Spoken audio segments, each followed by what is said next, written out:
Hi everyone, I'm attaching the PowerPoint that I'm going to be using that I made for this presentation along with this video. So if you'd like to follow along with the PowerPoint, just click onto that and you can just listen to my voice talking as I go through the PowerPoint. I couldn't figure out how to screen record my screen so you could hear my voice and see the PowerPoint at the same time, but I'm going to kind of say when I change slides so you'll know where to be. Anyway, my project was on urban literacy, so English literacy in a low-income urban setting.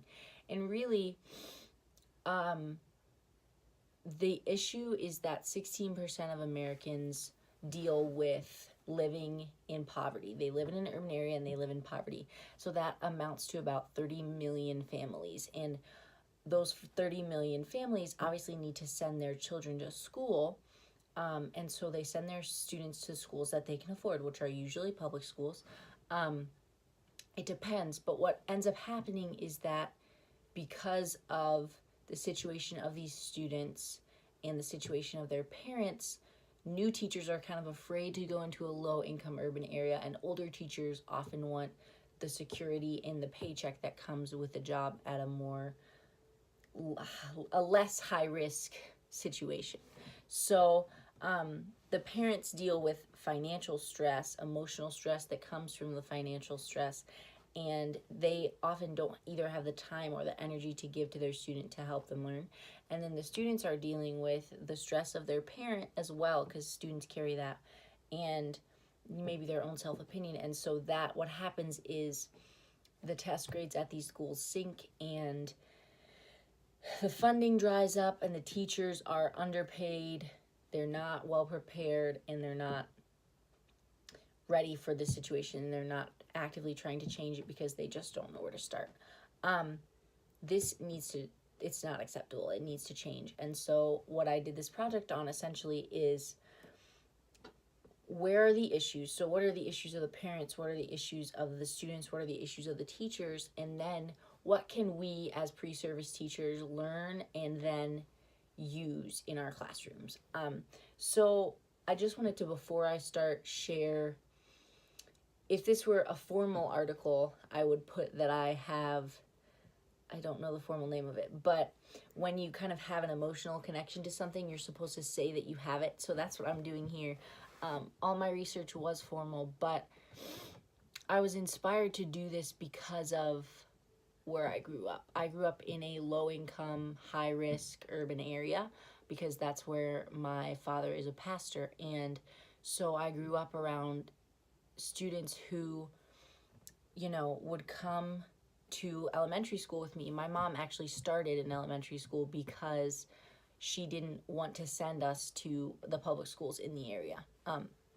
So my peers would come to elementary school in our little school in the basement of the church, and I would hear about, the public schools are really rough. It's a rough situation, and the learning just isn't on par with what we're doing here, so we're just going to keep you here.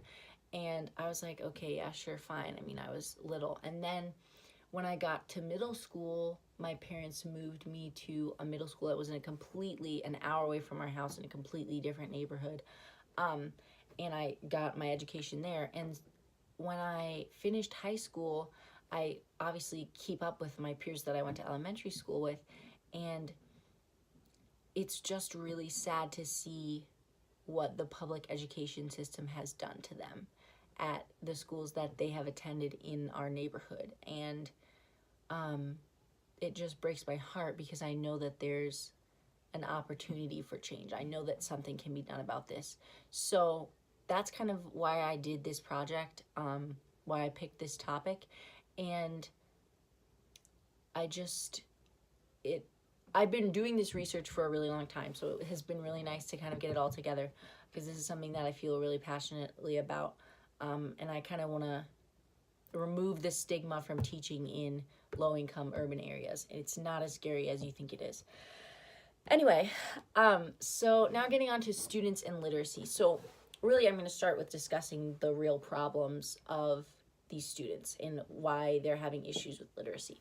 So the first thing that goes along with that is that there's a negative peer influence. And obviously studies show that peer influence is one of the most important things when it comes to students and their development. And so during the late elementary, early middle school years, what peers say almost has an equal influence on them as the family does. And so as students, start to play sports and go out and do more things, and their friends are doing stuff, and reading is like boring, like why do you just want to sit at home and read?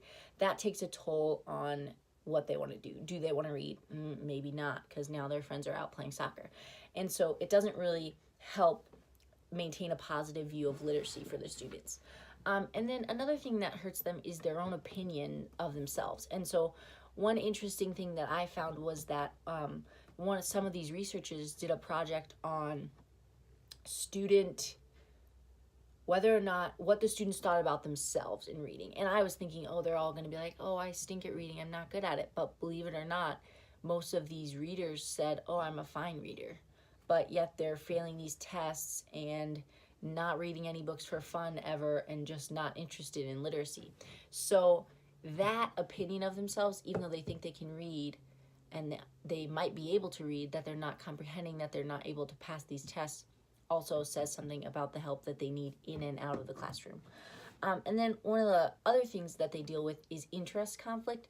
So essentially that is the fact that in middle school you don't read the mystery novel that you always want to read, or like the sports novel. Instead, you're reading Huckleberry Finn and all these things for school because your teacher assigns them. And so really 51% of 7th graders and 57% of 8th graders are more interested in mystery, and about 50% are interested in joke books. And so the levels of those books that aren't really typical school books are much higher because students are more interested in those. And teachers aren't actively picking that kind of book for their students to read. And so the students are just like, fine, I'll read Huckleberry Finn. And they don't really have a choice. They're not invested. They're not interested. There's also the issue of students thinking that teachers are not on their level. And, teachers talk too much. They don't ever listen to me. They don't really care what I think. And that's a real problem that we're going to get to when I talk about teachers. So now I'm on, what slide is this? 5. I haven't been saying when I'm switching slides, but parents and literacy. So then obviously there's issues with the parents, and this connects back to the students, and that connects to the teachers, and it's all just this big circle. But the parent issues are their own educational barriers. Sometimes the parents have not had an education that they are comfortable with sharing. So they're kind of nervous, like, oh my gosh, I don't want to, I'm scared to teach my child because I haven't had the education, and I don't want to say something wrong, or I don't want them to think that I'm stupid. And so they don't want to invest in their students' education because they're nervous that they didn't have enough themselves. Another problem is the emotional turmoil that comes with fiscal turmoil. When people are struggling financially, that takes a very serious emotional toll on them, and especially if they have a family that they're trying to provide for. So that's another thing that they're dealing with.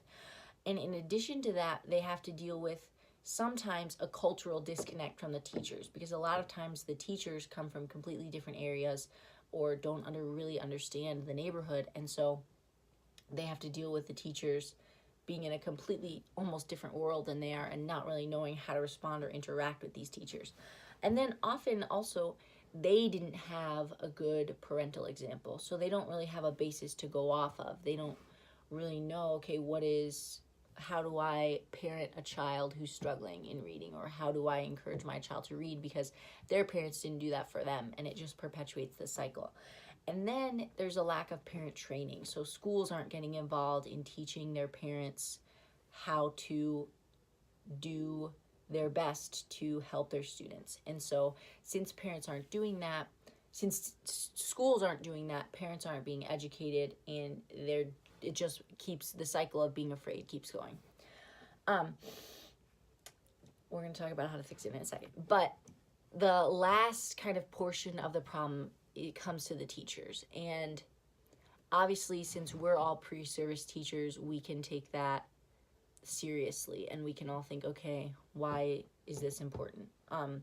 But this kind of hits me the hardest because I'm like, okay, I need to make sure that I'm not these things. Anyway, there's a lack of preparedness in pre-service teachers, and essentially what that means is that in pre-service teachers, they're uncomfortable with going into these low-income areas because there's no formal education on what to do.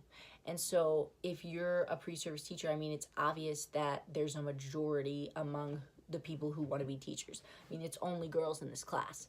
So in that majority, a lot of times they come from a certain background or a certain area that doesn't reflect the areas of these students. And so when there aren't formal classes or introductions to these settings, there's just like this mental, okay, well, what even is that? I don't understand.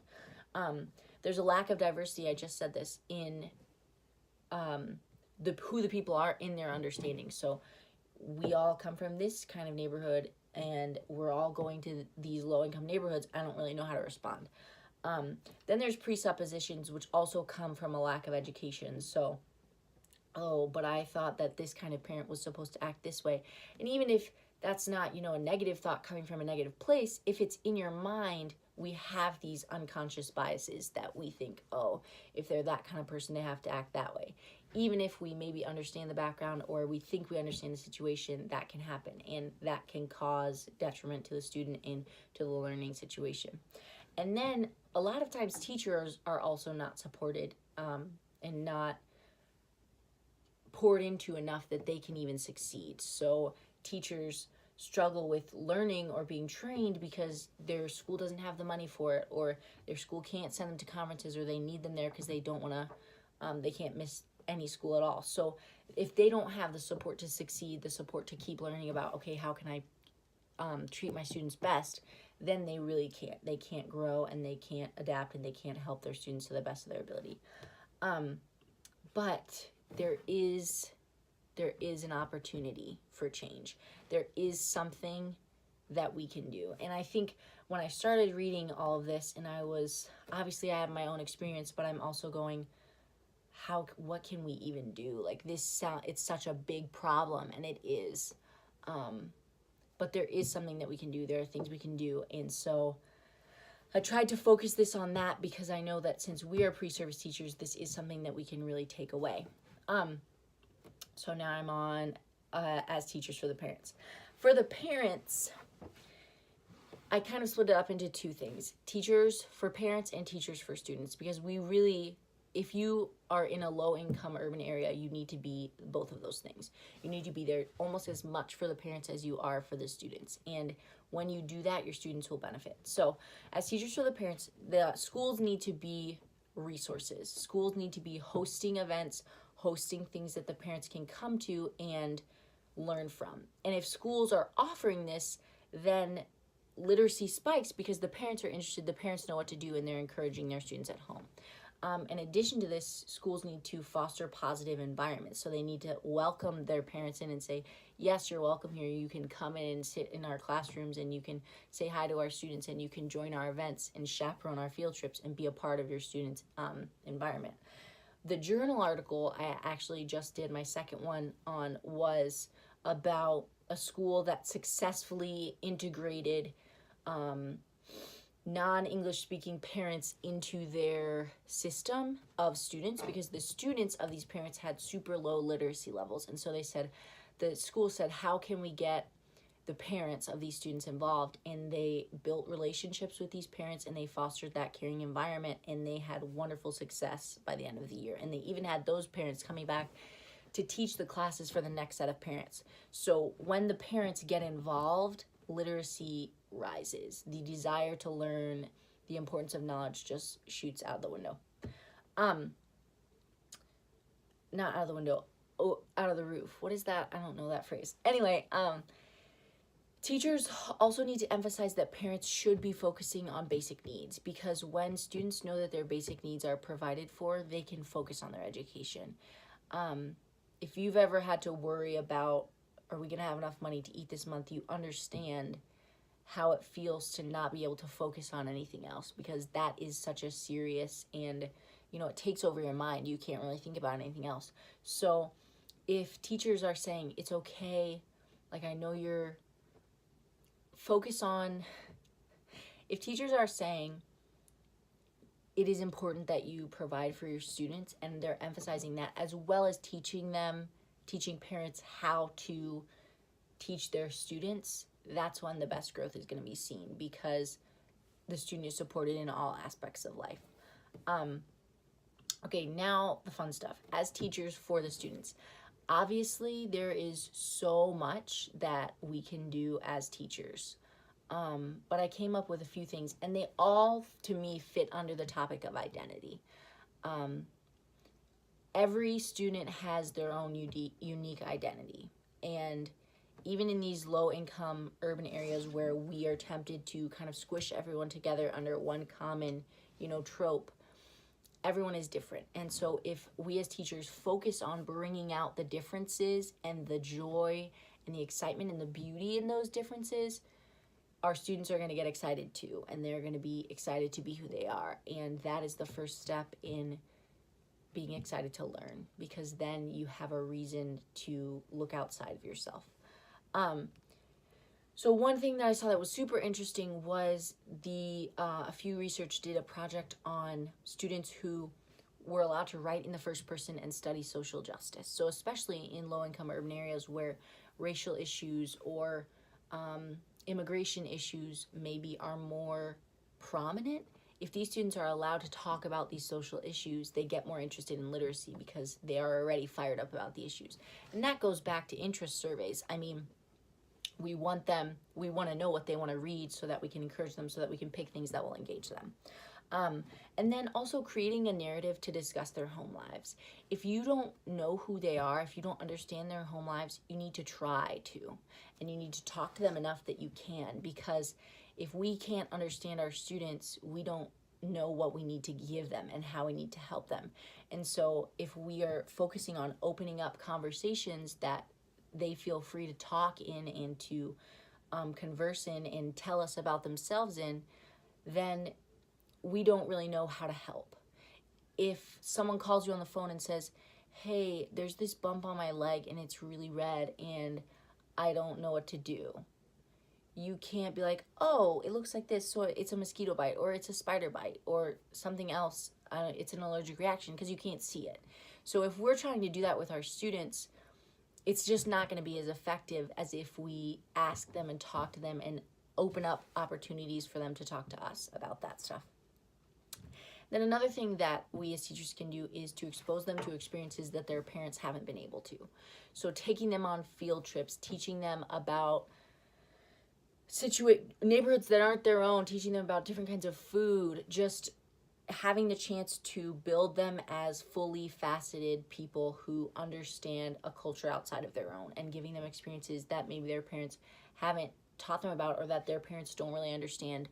And then also, this goes back to something that I've already said, but teaching these parents how to help. So it is the teacher's job to teach how to help, and all the stakeholders really need to be involved in each student. And so if we're focusing on that, then we are building our students from the places that they are most influenced, which are their teachers, their peers, and their parents. And then lastly, social media as a tool to connect them to the world. So I kind of talked about experiences. Well, social media has the potential to do that. As students, they can reach out to other people. They have the opportunity to join in a narrative about, their community or a different community or racial injustice. They have the opportunity to, show the world their own unique identity and say, this is who I am, this is where I come from, and I'm proud of it. And while obviously social media is not the same as reading Romeo and Juliet, you can definitely trace literature themes and concepts from social media and relate them back to whatever you're reading or whatever you're going through. But most importantly, it is to open the doors for them to see what there is to experience by reading and by understanding and by being literate, active members of our society. Lastly, this is my favorite quote that I found, and I love it because in the midst of this kind of discouraging situation, there is hope. Regardless of students' race, socioeconomic status, or location, effective teachers can increase student academic performance. It's not a maybe, it's not a might, it's not it's possible, it's can. We can change this. It is, there's potential there, and I feel like I sound like my own little opening the narrative social media conversation person, but it is possible to do something about this. There doesn't need to be fear. There doesn't need to be this stigma of like, oh, it's super difficult and nobody really knows what they're doing and it's rough. It doesn't have to be like that. We have the potential as teachers to teach parents, teach students, engage them in society, and to learn from them ourselves as well. Thank you so much for watching my presentation, and yeah.